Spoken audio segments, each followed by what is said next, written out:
I'm Hope Nash, and today I'm interviewing. Dorothea Jacobson-Wenzel. Today is November 30th, 2012, and we're at Dory's house in Evanston. Dory, what year were you born? 1942, sorry. You're fine. And where were you born? Oak Park, Illinois. To start off, what is the most distinct thing that you remember about where you grew up? So, Oak Park. I was raised in a two-flat with my grandmother, Wilhelmina Maria Dorothea Bushing, and my Aunt Gertrude, my Uncle Henry, my Uncle Herman, and then we were above because it was sort of after the Depression, their family lost all their money and had to move from Lawndale, which was in Chicago by Garfield Park. They had a big Victorian house, and they always reminisced about how wonderful it was to be there. And then they moved into a two-flat, so we lived above and my grandmother's family below. That's sort of the picture of the extended family, and I'm the small person there. And so I was raised like in an extended family.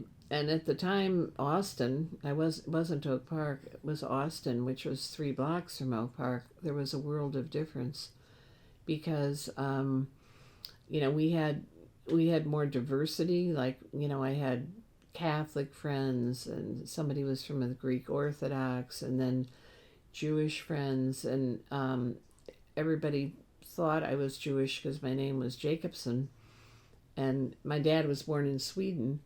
But I was in like a Jewish sorority in high school because we had a big mixture because it was Austin, whereas Oak Park was very waspish.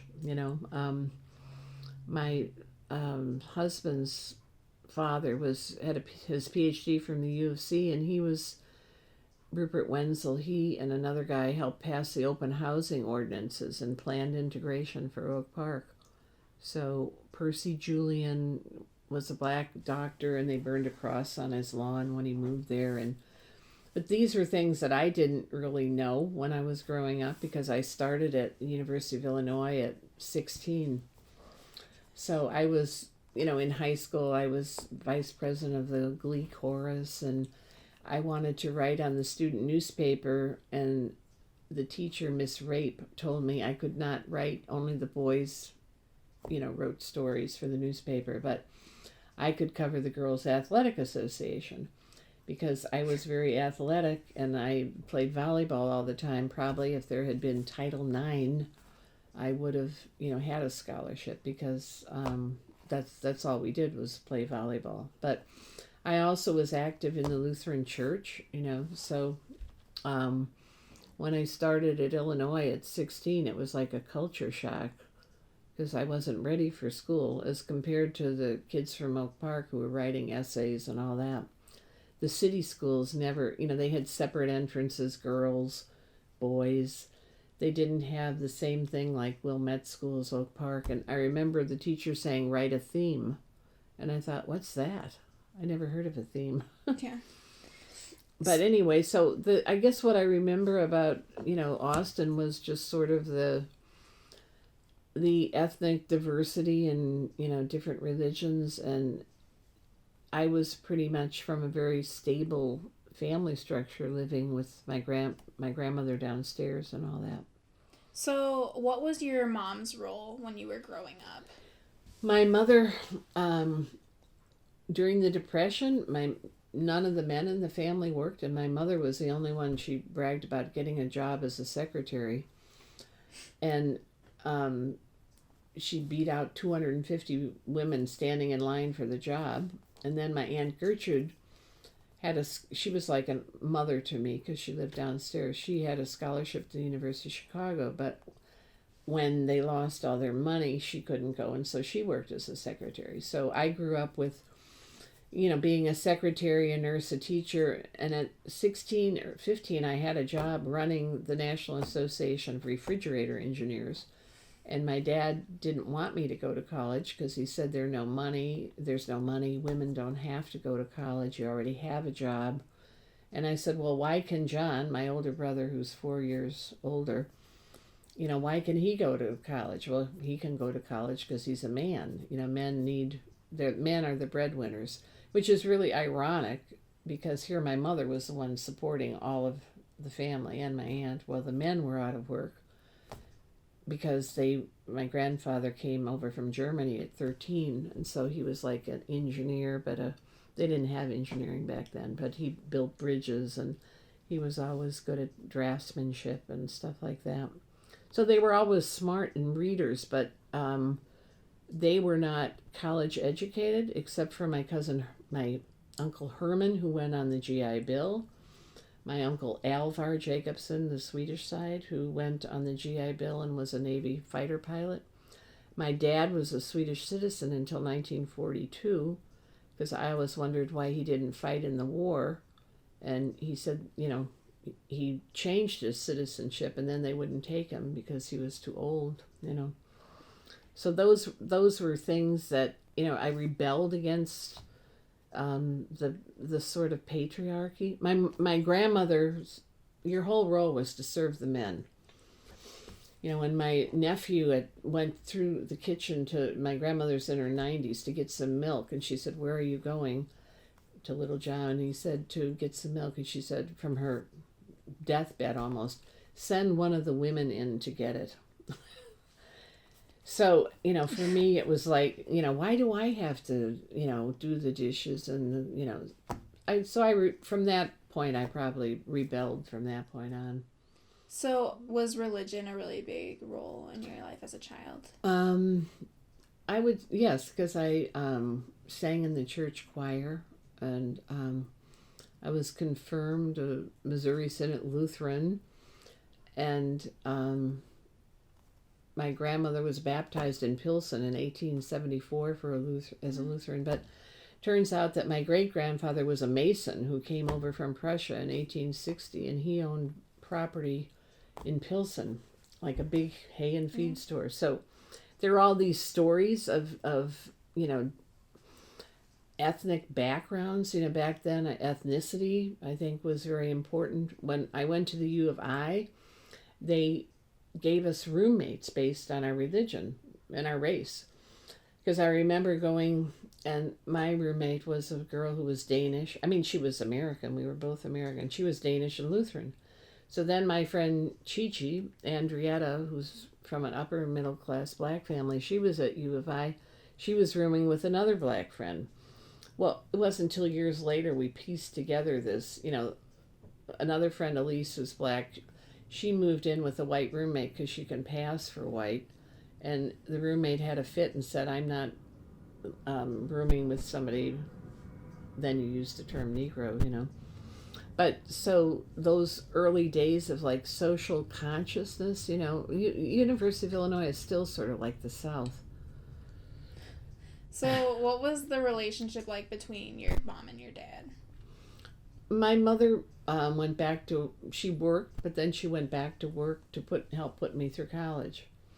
My dad was like, only had a high school degree. I think he never made more than $9,000 every year. But they saved money, they were very frugal. And when my grandmother died at 99 and a half, that's when they moved up to Evanston. By that time, I always worked 2 or 3 jobs because I was supporting my daughter by myself. I had a real estate license, and so then I sold them condominiums up here. And I still lived in the city until I moved up here to Evanston in 96 to help take care of my mother and my aunt. So very, very strong family loyalty and ties still was part of that. So my dad was really just like he ran like Wilson Jones, like their sales department. He almost had a photographic memory, but he'd say without FDR, we'd all be standing in bread lines. And, he had these huge blue eyes, and we'd have fights. The downstairs of my family, the German side, they were Republicans. The upstairs were Democrats. And so at dinner parties, my uncle Helgi Jacobson, when Eisenhower was elected, I remember he banged his fist on the table and walked out and said, the country's ruined. So I grew up with this dichotomy of liberal and conservative. So it formed a large part of my life. So when I started photographing in the women's movement, I think I've always been an observer. I'm not a group person. I don't like being a leader particularly, but photography was a way for me to, one of my instructors, Arthur Siegel, who was at Institute of Design, said, anybody can photograph the poor, but not everybody can photograph the rich. When one of the women who was there, who had a trust fund, did a book called To the Manor Born, it was photographs of women from Lake Forest and very, very wealthy women. And then he would say, if someone photographs and stays with a project long enough, just by the nature of what they're doing, they're going to have a valuable body of work historically. So that's when I started. There's a lot of gaps in between, but that was when I started photographing in 1972, because I saw men photographing. There were very few women. There was another woman, Betty Lane. She just died. She was an excellent photographer. She also worked for the Washington Post, but few newspapers had women photographers. Few newspapers had women writers. If you read The Good Girls Revolt, you'll see what it was like for us to grow up, really. The good jobs. I mean, you slept with your boss or something. Of course, I didn't do that because of religion. I, refused to sleep around because I would hear the way men would talk about women who were, like, good friends of mine got pregnant at 15. They went to a home for unwed mothers. Others had illegal abortions. It was all kept secretive. Right. I don't know if you know the movie The Magdalena Sisters, about in Ireland, even up until the 90s, women who were pregnant went to work for the nuns. And then their children were given away or sold to families, and the money went to the Catholic Church. And then women were totally exploited and ostracized in Ireland. So that still goes on in a large part of the world. Right. So when you were in high school, you said that you were athletic. Did you do a lot of activities? Yeah. Or what were you I played volleyball. I was, on the Girls Athletic Association. Back then they had team captains. They'd have like 4 people. And then we'd choose the other people to be on our team. It was sort of so I'd have to choose people to be on my team, and it was horrible. So the girls who didn't want to play volleyball, hated sports, they were always the last to be chosen, and they'd cry. And because I was popular, I mean, my best friend was the high school homecoming queen, but I still was never in groups like that. And then I skipped and went from the class of 60 to the class of 59. I took extra classes to get out of high school because I always was more mature than most of the kids, and I started working when I was like 12. Yeah. So I didn't, I didn't like group parties in the way men and boys talked about things, football games. I was never a group person. So when you graduated, what did you see yourself doing? Well, I wanted to be a teacher, because that's all women, It turns out my sister-in-law was a medical doctor, and because her, my father-in-law had his PhD from the U of C, and he encouraged her in science. But back then, women to be, and my mother would say, you don't need a college education, just keep yourself up, you'll find a man, and I'd say, I want to be a teacher, So she supported me in that, whereas probably the rest of my family did not, because they didn't have the money for a woman to go to college. So my cousin Georgia, who went to Valparaiso, which is a Lutheran university, and we were probably the first college-educated women in our family. Right. Except in Sweden, my father's cousin was a teacher. But it was common for immigrant people to come over here, and just like now, you have to you might have a doctorate degree, you have to start all over to get accredited in this country. Right. So, what was your first encounter with sexism? Miss Rape in high school who said I could not write for the student newspaper, because, like, why? Well, because you're a woman. You can only cover the Girls Athletic Association. You couldn't be a writer for the student newspaper. It was men who were writing. Now you figure this is in the 56. So who ended up teaching you about, like, sex? You mean sex? Well, You mean like physical sex? yeah. Well, from friends, from, everybody talking about it. When I finally lost my virginity, I was in graduate school at the U of I, and it was one of the guys I was in graduate school who was also a professor, because that was sort of common, that women would, these guys would teach. Even when I was at Truman, these men up until the 90s were always screwing students, excuse my language. So one of my first boyfriends, he went to the University of Chicago, and he wanted me to, look at his pornography collection. I said, no, I'm not interested. And then he said to me, you should photograph yourself. You have a beautiful body, and, before you get too old. And I thought, fuck you, man. If anybody's going to photograph me, I will. So the first thing I did at IIT was take, pictures of myself nude. And then I went into porno shops and photographed in the porno shops, because I did my thesis at IIT on erotic art. And, I showed how... Well, I was showing how women were the victims. Women were the ones who were screwing the pigs and the horses, not the men. Of course, a lot of this was male fantasy. So I became totally against pornography. Again, it's probably going back to the religious view. And totally against men's exploitation toward women. When I was at the U of I, I dated a Sigma Chi, and he remembered... all these guys, because I was a virgin, they talk about the girls they were sleeping with. And I'd say, so-and-so's a virgin. No, I can get 3 fingers up her. And I'm like, gross, man. You're not talking about me that way. Fuck you. I mean, I just, like I said, it was the denigration of women by men, which still goes on, probably even worse now. Right. The whole bitch, whore, mother, virgin complex that people have to tie into an archetype. So what was your most vivid college memory?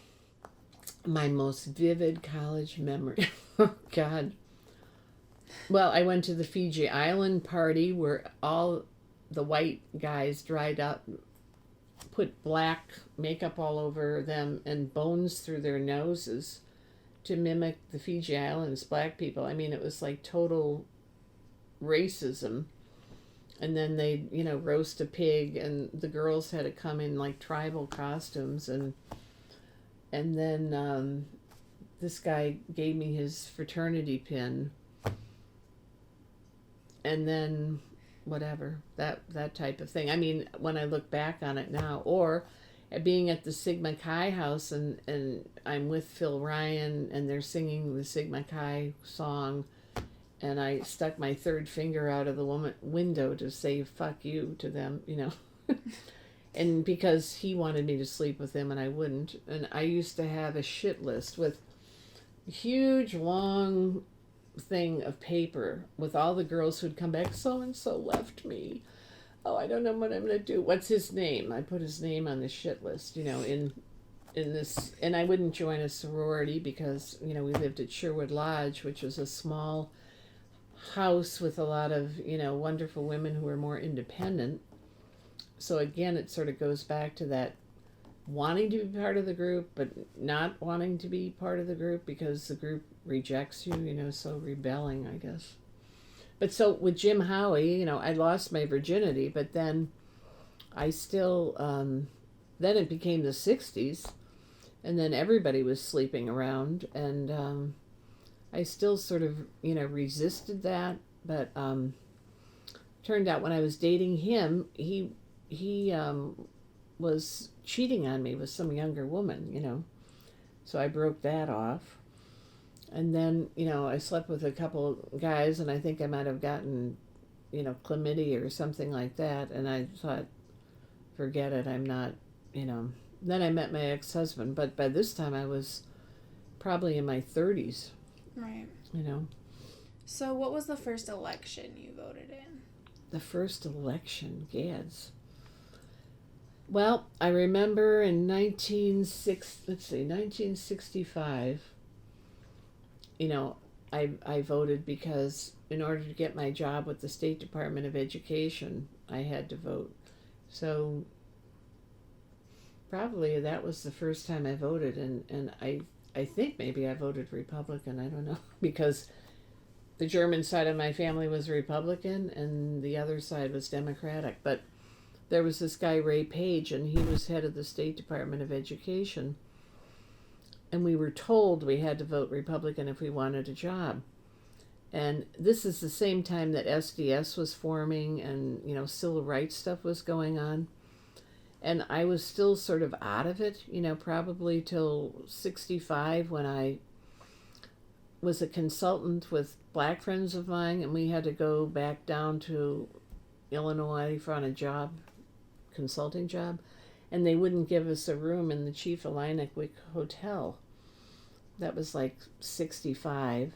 Well, even before that, I started teaching in 63, and I'd have to go down to Ziegler Royalton and East St. Louis, and I was a demonstration teacher, and I would go into inner city schools with a lot of minority kids and demonstrate teaching methods because I was supposedly such a great teacher, quote unquote. And but that thing in 65, when they wouldn't give us a hotel room, that really pissed me off. And so I got involved in civil rights in a way. Like Jim and I went down to New Orleans New Year's Eve and stayed in a black motel, and they still had colored and white signs, back then. So I thought, I can't stay and work, live on Astor and Schiller if I'm going to, help. So I moved to Hyde Park, I guess 67, 68. Another friend of mine, we both moved to Hyde Park, so we'd be in a more integrated environment around the University of Chicago. And then I quit my job with the State Department and started teaching in an all-black junior college, Crane, which turned into Malcolm X. And so I got in the middle of, like, when King was killed, I was on the west side of Chicago walking while the tanks were rolling through and they were burning down the city. And my uncle Alvar Jacobson, who was a sociologist and taught at Wilberforce and worked for civil rights, I took him around the west side, which we couldn't even imagine now what it was like. And he was just so devastated by what had happened because they burned down practically all the west side after King was killed. So Kennedy being killed and King being killed, and then, all that had a tremendous effect on all of us. So did you experience sexism as a teacher? Yeah. Well, back then, I lived at North and State Parkway, and I drove all the way out to Elk Grove Village in 1963, and I had a principal who was older, and he harassed me all the time. And the men would, everybody would back then smoke, so they'd be in the teachers' lounges talking against the girls. Did you see this one and that one? And a lot of teaching was a profession where there were girls, quote unquote, but there were some men who were teaching back then. And so I was in this master's degree at the University of Illinois, and almost all the guys I worked with who were consultants, they were men. I was the first woman hired as a consultant with the State Department of Education in like 1965. And then, even though my grades were mediocre as an undergraduate, I had taken a creativity test and I scored like the highest out of 200 people. And so then I started to read about Torrance and psychology and all that stuff, and that gave me more confidence in myself. So I was like the only woman with all these men as a consultant, along with my black friend Joanne Brown, who we would go to different schools, and so that brought me into the reality of what black people were going through. And then essentially when I started at Crane, I sort of was almost like in an all-black world, probably, with best friends and everything from like 67 to 92. I mean, I still had my family, but I preferred to be around black people more than white people because, except for the women's movement, which, except people who were working for social change, those ended up being my friends. But my family was not into that, so I'd have to switch when I'd go to family gatherings and stuff. And the men would always joke about me, working for women's rights, or they still do. In your family? Yeah. When did you first develop your interest in photography? Well, I started at the Art Institute. I found out I could draw in 68. And so I was going to go to the Art Institute. I wanted to do art therapy. And they were starting the art therapy program. But I had already had one master's degree, and they wanted me to go back and do 80 hours of undergraduate work after, a BA and a master's degree. And I said, so I just took 30 hours at the Art Institute. And then I got into the Institute of Design at IIT. So I was doing printmaking, the erotic etchings and all that. And sexism was so rampant then. I had history of photography, or, the guys would all come in with shots of nude women, So I started taking images of nude men, And then one time I had this big blow up of a female vagina that big codolith, this big. And I put it in the drying room.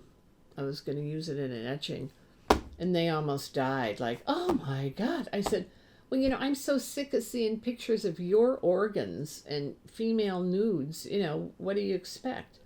So that was like 70, 71. A lot of the people who were at Institute Design, they're the ones that went and founded Columbia College. Barbara Crane was there at the time. She's in her 80s now. Patty Carroll. She's a Chicago photographer, fairly well known, married to Tony Jones, who was head of the School of the Art Institute. At that time, there were only like 4 women majoring in photography. So I was in printmaking using photographic methods. But then Gary Winogrand, who was a New York street photographer, came there as an adjunct. And he encouraged me, telling me I had a good eye. And they'd start us on the view camera at IIT. And I thought, I can't do photography. I'm not technical enough. And so little by little, my friend Chichi, who was black, we went to Central America in 72, and I bought a camera. And that's when I started photographing. And then Gary told me I had a good eye. And I went to the AT&T demonstration that Betty was at. Chi-Chi's husband worked for AT&T then. He was like probably one of the only African Americans working there. And I thought, where are my photographs? Of course, then he called Chi-Chi and told us to get off the picket line because he might lose his job. So this is 72. So then I saw that nobody was covering these events. It was mainly men. And I thought, well, I'm going to get a camera. And I learned how to use 35 millimeter. And then I probably photographed every Now, National Now things. I'd go to different parts of the states, for National Now meetings. And so I covered events from 72 to probably 2006 fairly consistently.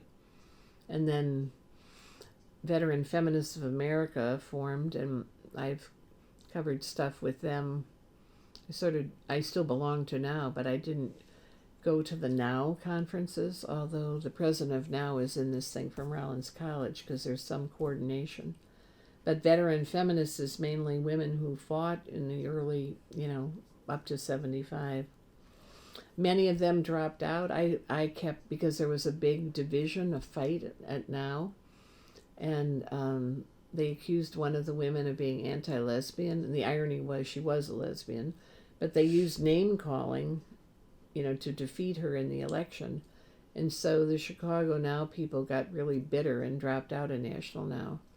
And I thought, well, again, I'm not a group person. It's the principle of the thing. I'm fighting for women's rights, and I'm trying to record the common woman who is in the women's movement, not just the famous women. There are a lot of pictures of famous women. So I have thousands of pictures of probably, quote unquote, the common woman, which to me are sort of more important. But when I went to the Historical Society later, one of my friends actually got a job there as a photo curator, and I asked them if they would be interested in pictures of the women's movement.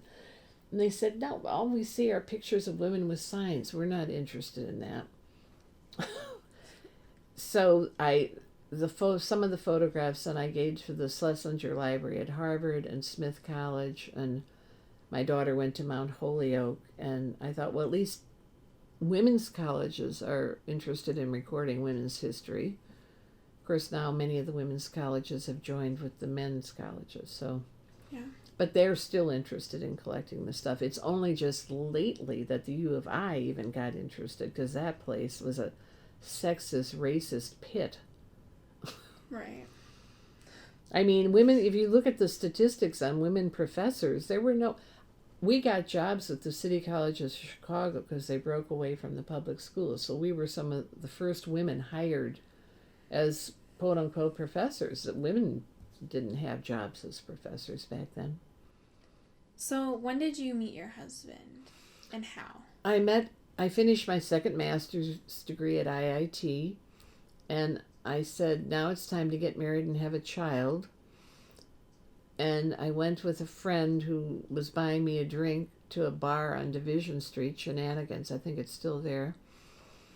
And he was standing in the corner smoking a cigarette, like there was a song, Man with a Raincoat. He had on a trench coat. And that's when I met him. He had just got back. Well, no, he had been back for a while from Vietnam. But at the time, he was suffering from post-traumatic stress disorder. That was 1974. We had common backgrounds. He was from Oak Park. He was German and Swedish. He was Catholic. But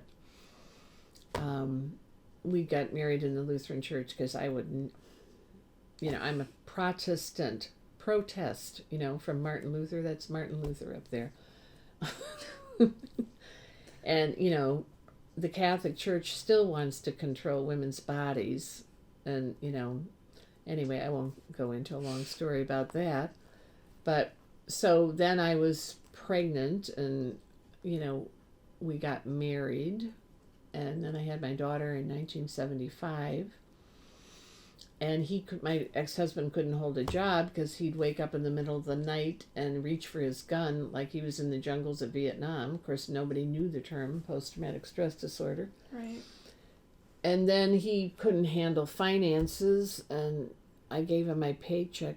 I had my daughter at Malcolm X the night I was teaching till 10:30, and they said, it's a full moon. You might go into labor. And I said, no way. And then I went into labor the next day at 9:30. But prior to that, women could not get, I had had a miscarriage when I was 28. Luckily, I had taken off from city colleges because there was no pregnancy insurance.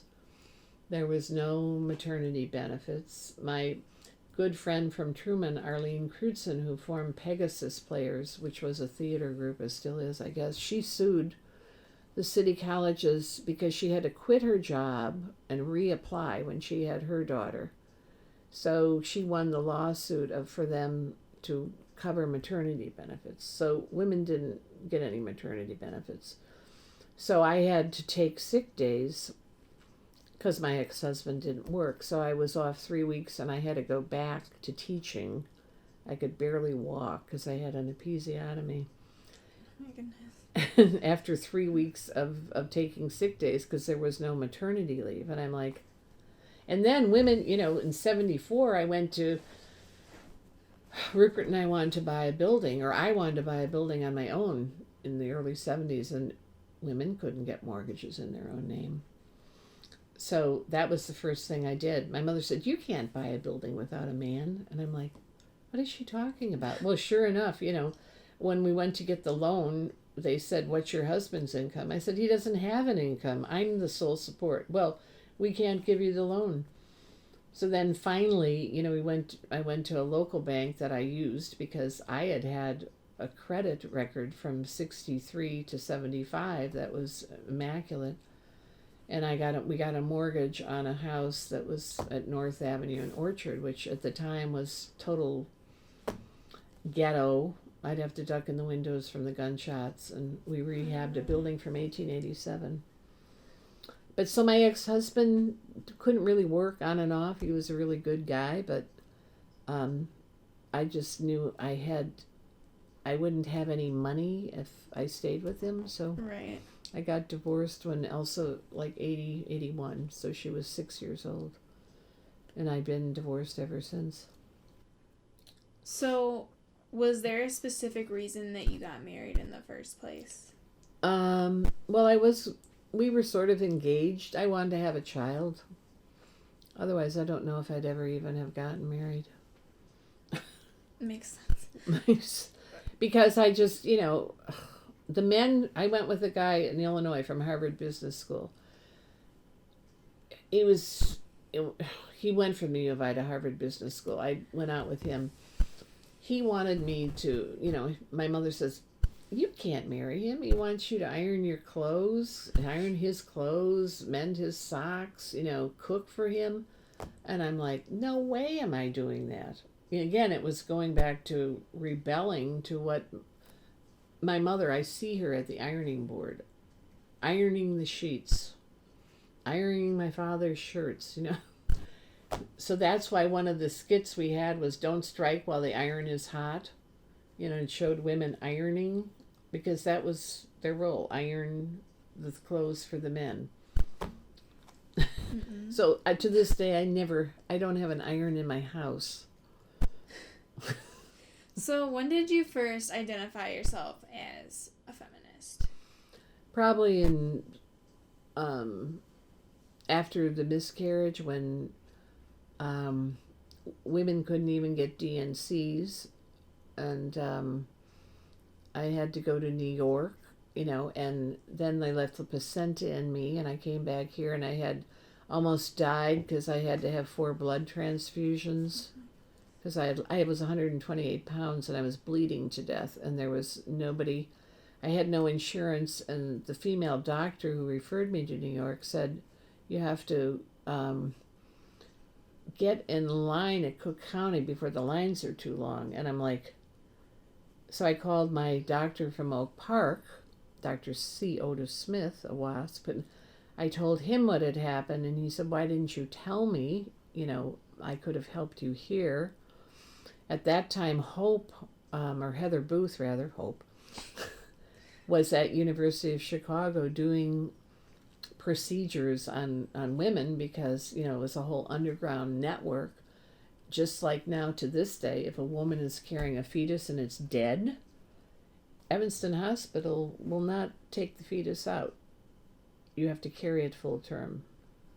So here my daughter had a dead 3-month-old. Luckily, she was in California, where she didn't have to risk her life of bleeding to death. You go to a Catholic hospital now, you cannot get a procedure if the fetus is dead inside you, which I think is it's like being back in the Middle Ages. Oh, so a dead fetus counts more than a woman's life? So I was teaching at Truman, child psychology, and one of my students said, they were bringing this up, that her sister was pregnant. She was from the Tex-Mex border. A lot of women along from Mexico, El Paso, Texas, whatever, because they cross the Rio Grande, the kids have teratogens and birth defects. And so her sister had a fetus who only had part of a brain. They would not remove it from her. She had to carry it full term, and they wanted her to keep it viable so they could harvest the organs. They wanted her to sign over the fetus keeping the fetus alive to take the heart, the liver, whatever. Because even if you have part of a brain, evidently your organs can still. So she didn't sign the consent papers. So we're talking about stuff that goes on right now. So it's not, who wants to murder? I don't want to murder. I don't want, I just want to control my own body. So that was that, equal pay for equal work. I was a teacher. We were hired. I was hired. I had to take a pay cut. I was hired for like 7,000. The men were hired for 10,000, even though we had a union. So women, when I started photographing, were making 59 cents to every dollar men make. Now they're making 71 cents, or maybe 77 cents. I think it's 71 cents. I think so too. So all of those issues, probably turned me into a feminist without me calling myself a feminist, but 72 is probably when I joined Now. So how did you get involved with Now? I got involved with Now by taking the first pictures of Betty Friedan with people in Hyde Park, and I did their photograph for $10, and then they gave the money to Now. So I would give the photographs to Chicago Now, and they'd use it for fundraisers. And so I photographed, all the different marches and rallies, and so a lot of the pictures, as I say, at the U of I, Chicago Irish Feminists for Equal Rights Amendment, last March, I look on the U of I website and there's my photograph, and I'm like, all they were supposed to do was give me a photo credit, and they didn't. So I called Mary Ann and a couple of people, and then the photo credit sort of appeared for U of I March's Women's History Month. Because it's taken this long for, Mary Ann was always interested in women's history, and with CAW, that's been a strong point. When Now sort of died out, the Chicago Foundation for Women picked up with a lot of this stuff, but Now still is not as strong as it was in the early days. And the way they defeated Now is sort of through the, lesbian baiting question. Oh, everybody. My daughter did a paper on, at Francis Parker, how do you define feminism? Majority of the people said, somebody with hairy legs and who hates men. I mean, this is even back in the 80s, So there's always this prejudice against the F word, feminist. How did your parents feel about what you were doing? They just shook their head. They didn't care. Because when I went to family parties, my dad and everybody, he was not. My dad was totally egalitarian and a wonderful person. It was my mother. I remember taking my mother to a Now conference, and she's like, this is for the birds. Where are the men? There are no men here. It's only women. So my mother was a character that way, She was sort of a flapper, a wannabe flapper. Do you have a favorite photograph that you took? That I took? I have a lot of them. I guess the 59-cent one that's on the cover of my book is one of my favorite, because essentially women, equal pay for equal rights is an important factor. The other one was of Carol Downer in the Feminist Women Health Clinic, showing women what their cervix looked like. And all these women are standing around looking at her putting a speculum in 73, and they're like, oh my God, women have sexual organs. Oh, what are we going to do? Here that their bodies have the sexual organs, but men go to the bathroom and you can see one another's penis. Women do not go to the bathroom and look at one another's vaginas. So it's been a big revolution, female sexuality. Some women, of course, are still into just servicing men. I remember a nurse in 63, 64. I told her I was going with this guy and I wouldn't sleep with him, and she said, did he have a heart on? And I said, yeah. And she said, well, you had an obligation to finish him off. It's bad for men, without. And I'm like, gross. I'm not finishing anybody off. Jesus. It's I mean, here she is, a female nurse, 1960. What about women finishing themselves off? So when my daughter was young, I told all her girlfriends that, and they were absolutely horrified. I tried to educate them in female sexuality, which is an important part of life. But, I've had students who were female genitally mutilated. At Truman, I spent one summer interviewing 20 different women from 20 different countries talking about common psychological motifs of immigrant women coming from, Korea, Vietnam, Japan, Nigeria, the Sudan, even Russia. In Russia, women are a dime a dozen. The men, they don't marry the women. They just screw them and give them money. So this woman, one of my students came over, very bright. She finished her doctorate, I think, at Northwestern. That was a real eye-opener to see that 20 women from 20 different countries still lived lives of total inequality, dominated by men. Were you still married when you worked with Now? Yeah. My ex-husband, because his sister was a medical doctor and his father was sort of a feminist. His father worked against racism. That's why I'm saying he was one of the few feminist men I knew, compared to Bob Armstrong, who wanted me to cook and clean and marry him because he was making a lot of money. So I ended up probably going with men. I made the money. That was more important for me, to be with men who are more emotionally supportive. So Rupert would watch Elsa and say, "Go, you need to photograph," and he'd let me, go for the weekend. I hated to even be away from her because I just had such a mother bond tie, which she now has with her daughter Lila, which is wonderful to see. Right. And she's breastfeeding. Back then, the stress was so much. Going back to work after 3 weeks, I couldn't breastfeed. They didn't have, the La Leche stuff. They didn't have, like, if you have inverted nipples, now you can put stuff on.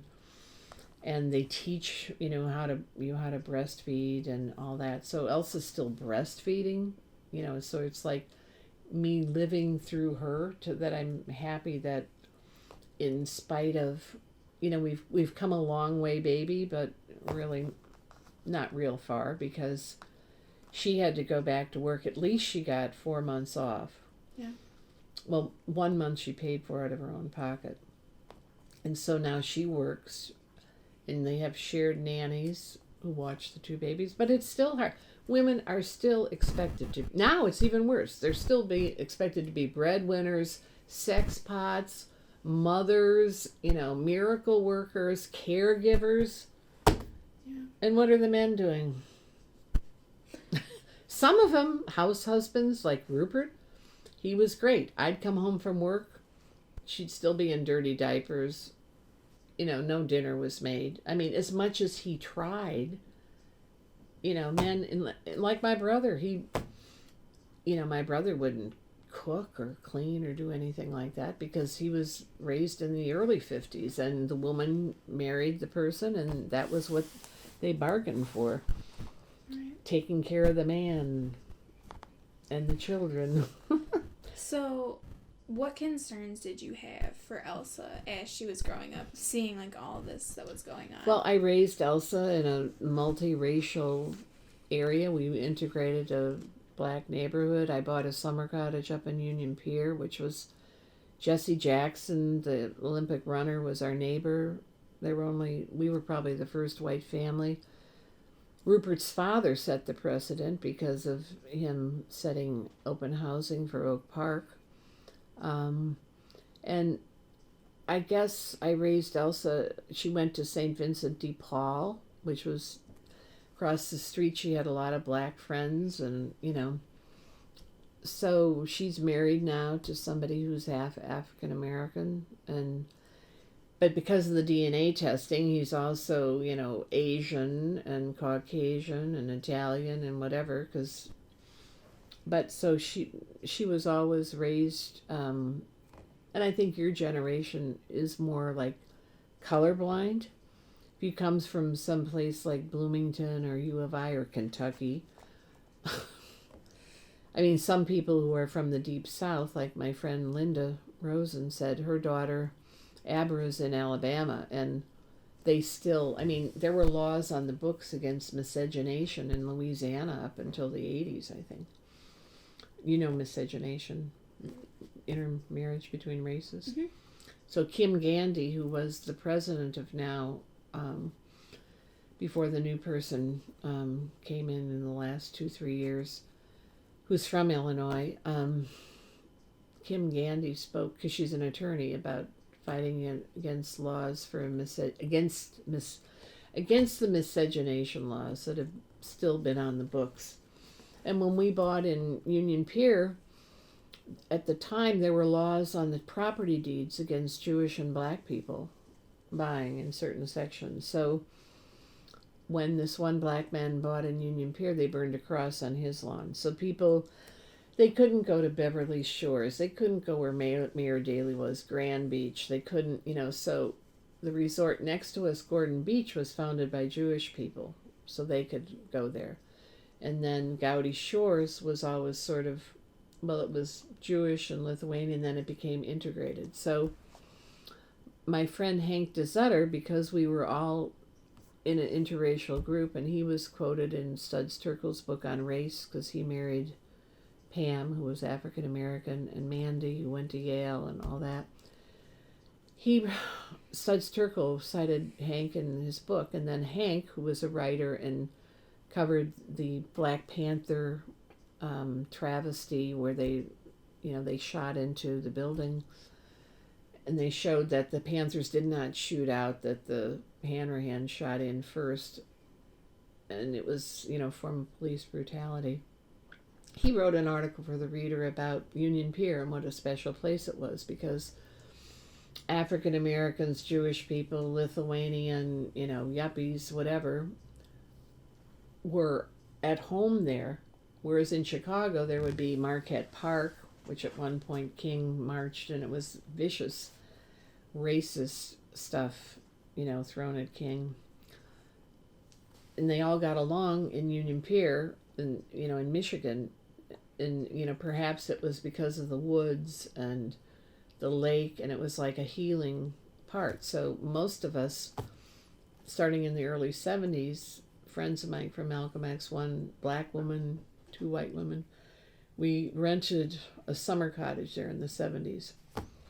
And so I would go there to get away from the gang-banging neighborhoods that I was in all the time.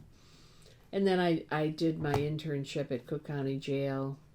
I worked as a psychologist with adolescent sex offenders. So I've been in a lot of, sort of perverse environments where I've had to learn to be aggressive, to be street smart. So Elsa is also street smart. Before we moved up here, she had given some money to a homeless guy, and he started stalking her and following her, just as I was doing my paper on stalking in the jail. But I was in my bedroom in the Victorian building in the neighborhood that now gentrified, and this guy was throwing pebbles at the window. He was crazy. He was following Elsa around. So I had to duck down and call the police for him to be arrested, because I was afraid of what was going to happen to her. Then when I bought the place up here, I didn't even want to move here. I was going to move here because I wanted her to go to Evanston High School, which would have been more integrated. But she got into a play in Steppenwolf, Grapes of Wrath. So, we stayed down in the city. By the time I got up here, she had graduated from high school, but I'd have guys coming up here sort of stalking me, and it turns out that the state of Illinois was letting the prisoners process driver's license changes.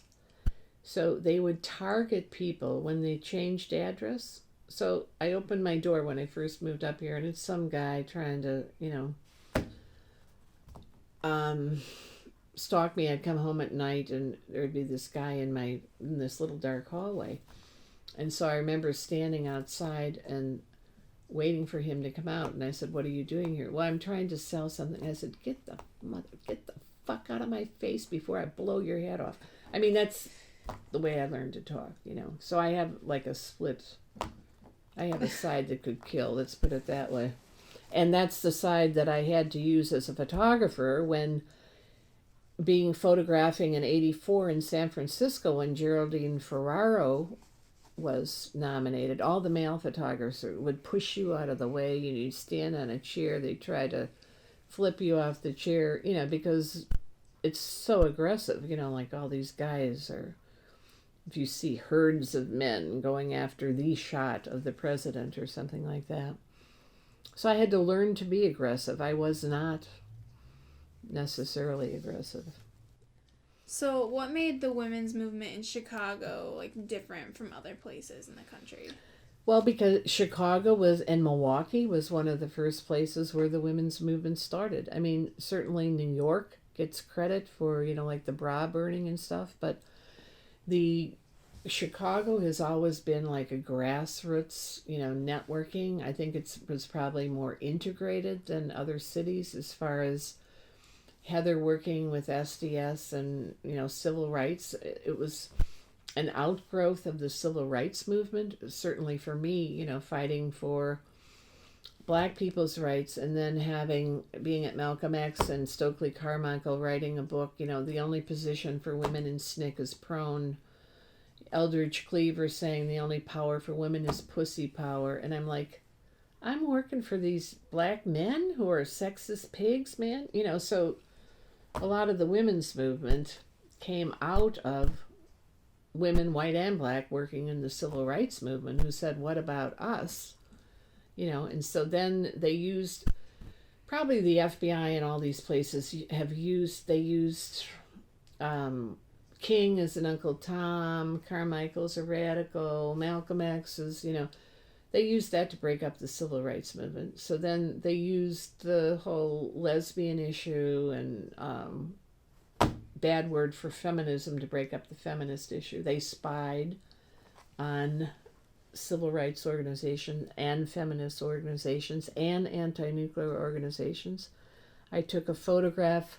I was a photographer in anti-nuclear march in the 80s with Ron Povich, who was a Vietnam veteran, Jesse Jackson, Helen Caldecott, Studs Terkel. These are all peace activists. And I was thought, oh, this is so cute. There's a guy on top of the post office photographing all this. I thought they must be doing it for the march. And so then this, I turned in my contact sheets and they said this attorney, Gutman wants to use your image for his lawsuit against the Chicago Red Squad. And I'm like, why? He said, well, that's the FBI filming the whole march. And they had like a thing that the Red Squad wasn't supposed to spy on everybody. And I sold him the photograph, I think, $250, and then it was in the Reader. And then every year thereafter, I was audited by the IRS.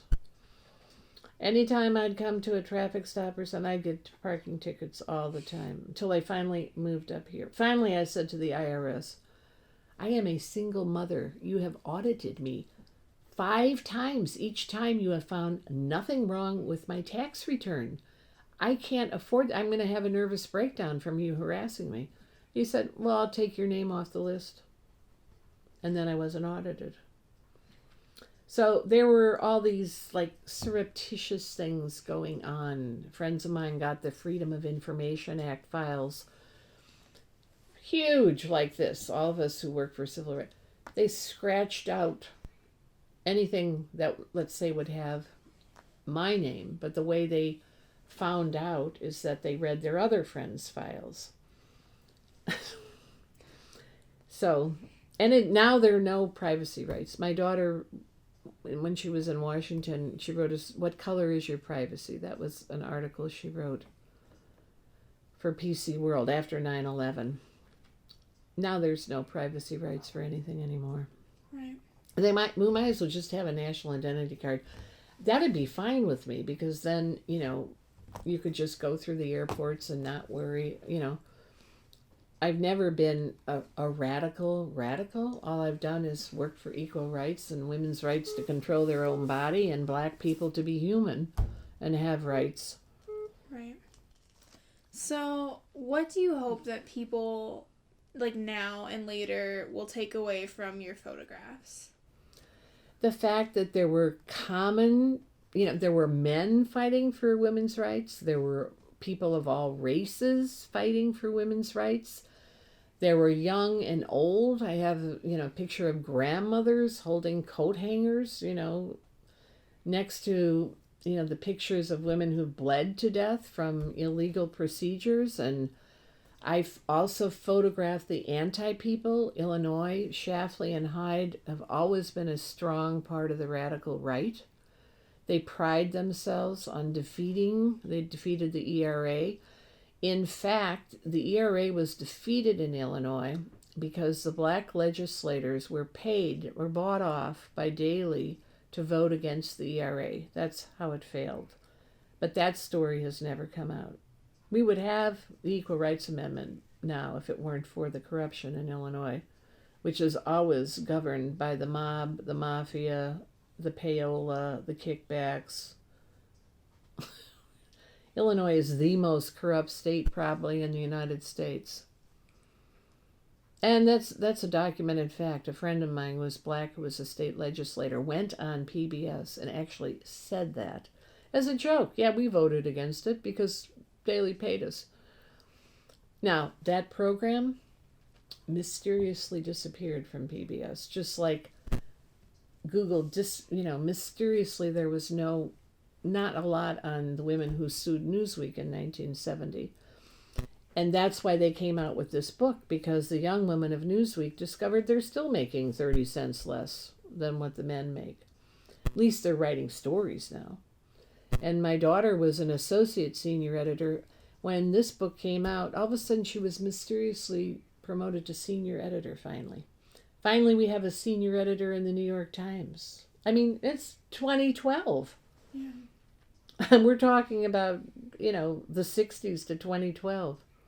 So what do I hope that now will do? I hope that younger women like you will continue the fight, realizing that, with the history of what has gone on, many of them are uneducated as to how many of us have fought. Now, many of the people aren't going to be part of a Columbia Project. I'm talking about, little girls who drag their kids, families, a family for the ERA, men, women, little children, older women, black, white, purple. At Truman, when one of the women, we protested, we walked from Truman, now sponsored this, in Uptown. This is just probably, 6 or 7 years ago. A Pakistani cab driver set his wife or daughter on fire in the cab and burned her alive. And so we all marched from Truman to the spot where she was burned and put flowers. And at that point now, the movement has become multicultural. So you have people from, students who I would take them to Hull House. Their husbands were abusing them. Women from Nigeria, women from Pakistan, women. So the fight has gone internationally. But there's a huge backlash with Sharia law and all. I had students who would cover their heads and everything. It was hard for me as a teacher because I thought, we fought against we used to wear gloves and hats to church because you had to have your head covered. So we fought against all that. And now we have all these other cultures coming in, and even some of the women saying, we don't want to be American women because they're lewd and lascivious and, so we cover ourselves so we have respect. And so, maybe that's, so it's like a backlash of religious fundamentalism, science against religion, women still trying to fight to be equal with humans. Overall, yeah. So, looking back on everything that you've done, what would you say is your biggest accomplishment? What would be my biggest? Having my daughter. I'm so thankful that I have a daughter. I could cry, because she's a wonderful kid, and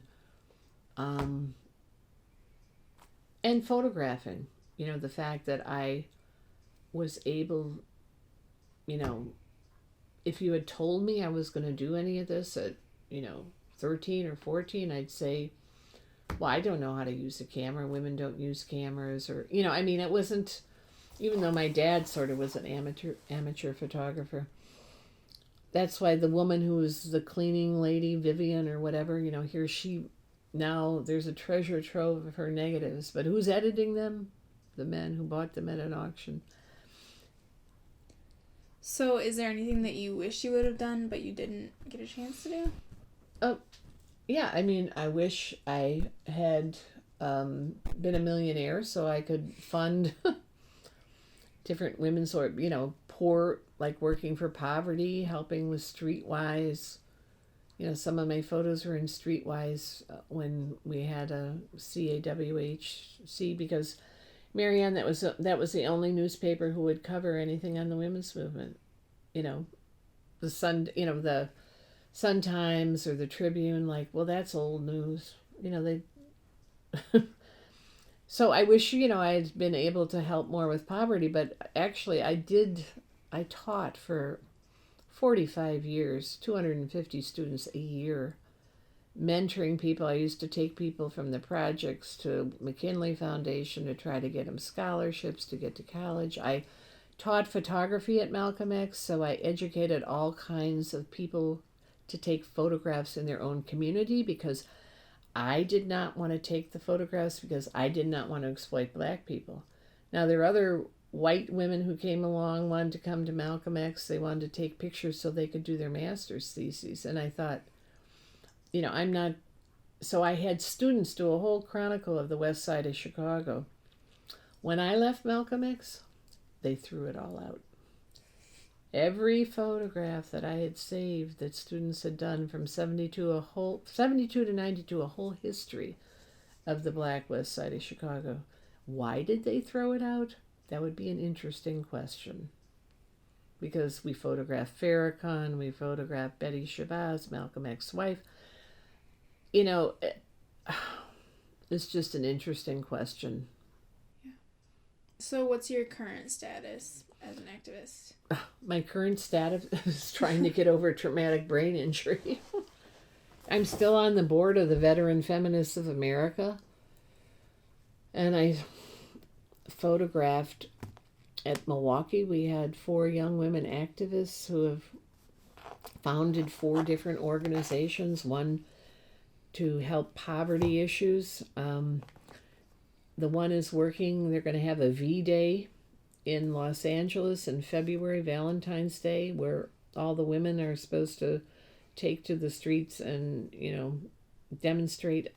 I have the names of the women on here someplace, and the websites that I can email to you. But that was really inspiring for all of us old timers to have this panel of 4 young new women, one who's teaching women's history, the other who's organizing around other countries, to help raise money, seed money for women to start businesses.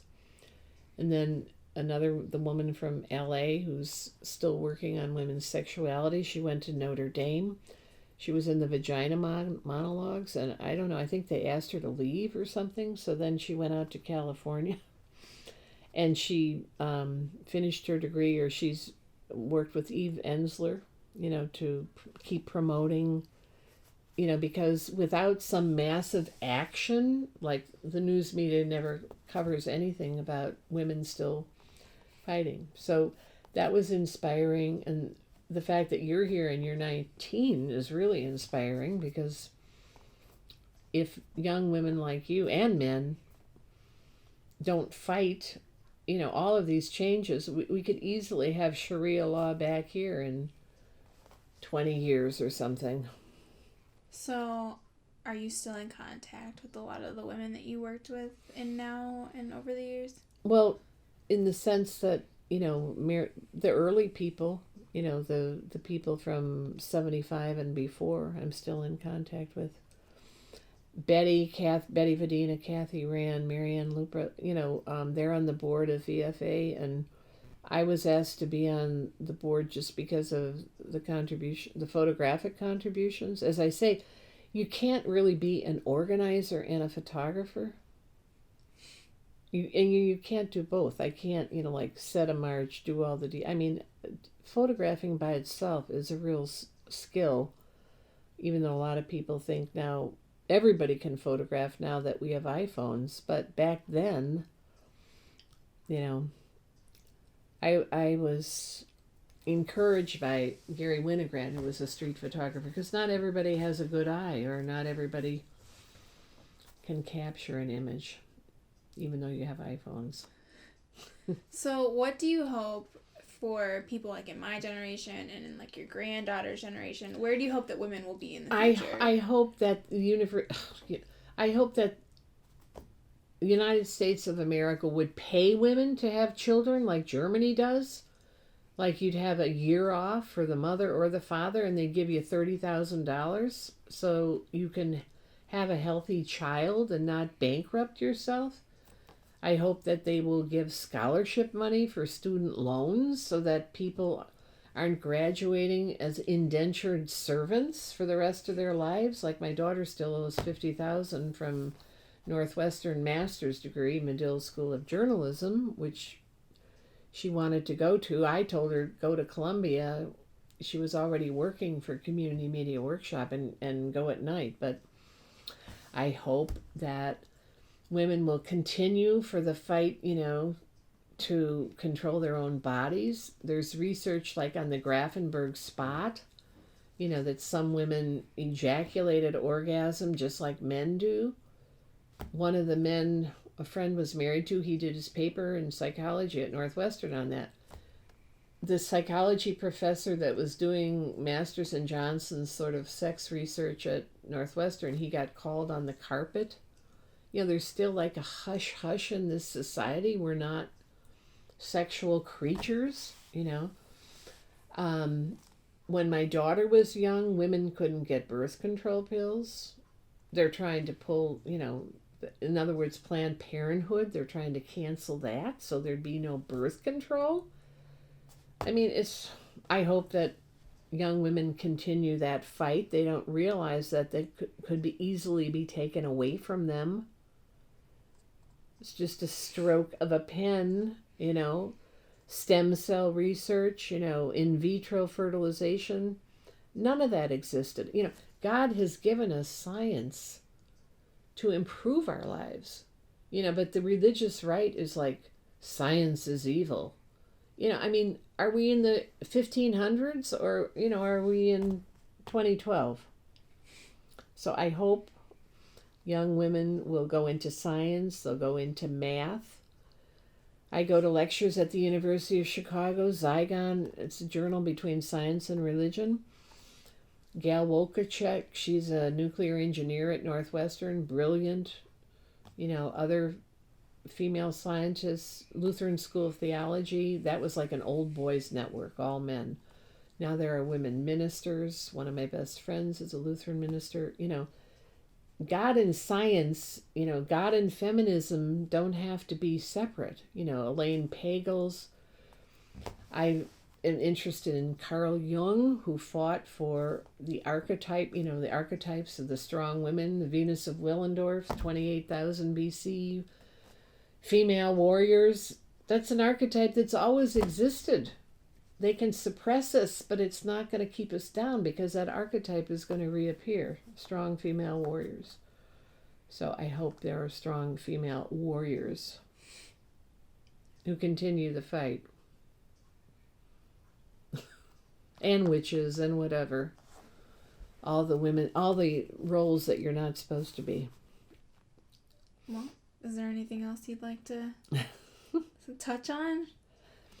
No, I think that, like that series, The Mad Men, I've never watched, but people tell me that's what it was like when we were growing up, the sexism. And it'd be interesting, I hope the media, people can pressure the media to have films produced by women and have women have a more realistic images of women, because the media formulates young girls' opinions of themselves, and it's still totally corrupt compared to, like BBC News or BBC. They have older women, as protagonists, and in this country, everything is still sex, young women's sex. It's like older women are invisible. Older men are not, but older women are still invisible. So because I now am a crone, which is a Jungian term for, women in the end of their life getting in touch with their masculine power, not masculine per se, but, women become harder just hormonally. They lose estrogen, and men get softer as they get older. So Jung's theory was, in the second half of life, you have to get in touch with your interior function. So to me, women's spirituality is important. Women's fight for politics is important. Young women like you getting involved. The history of this is so important. And so, I'm glad that Marianne is persevering.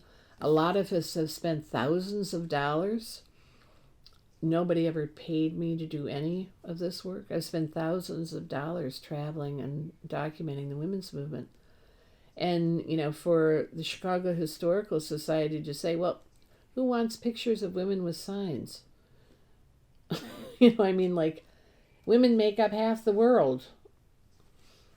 So women historians, women archivists, women scholars, women researchers, and schools that'll actually have classes. They still have Black studies, women's studies, but they're not integrated into history. How about just history,